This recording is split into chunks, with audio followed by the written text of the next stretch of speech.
pasien yang telah dinyatakan positif COVID-19 di Kabupaten Aceh Singkil meninggal dunia. Kejadian ini menurut Kepala Dinas Kesehatan Aceh Singkil Erwin SKM adalah yang pertama kali. Pasien tersebut memiliki penyakit bawaan dan dirawat di RSUD Yuliadin Awey Tapak Tuan Aceh Selatan.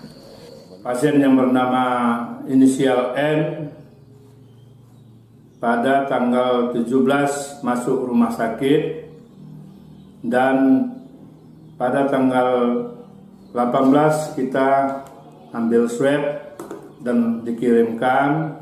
Ternyata inisial M terkonfirmasi COVID-19 positif.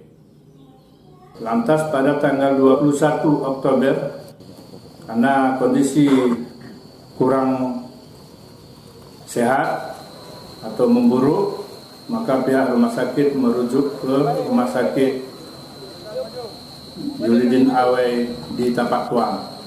Pada tanggal 21 diberangkatkan.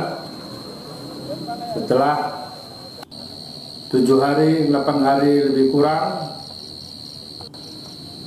pada jam 11.15 tadi kita dapat berita kabar dari pihak keluarga bahwa beliau sudah meninggal dunia. Sebelum dia meninggal, pihak Rumah Sakit Tapak Tuan kembali mengambil swab. Ternyata tadi kami baru terima hasil swab dari pihak Rumah Sakit Yuliadin Awey Tapak Tuan.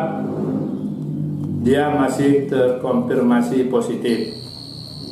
Maka akan dimakamkan secara protokol kesehatan.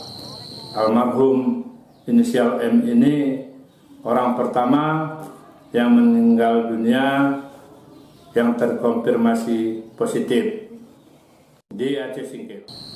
Sebelum meninggal dunia, ungkap Erwin, pihak RSUD Yuliadin Awey juga sempat mengambil sampel swab dan hasilnya dinyatakan positif. Dia kembali mengimbau masyarakat untuk jangan panik, tertib, dan disiplin dalam menjalankan protokol kesehatan, yakni untuk selalu mengenakan masker, cuci tangan pakai sabun, dan menjaga jarak, serta menghindari kerumunan massa.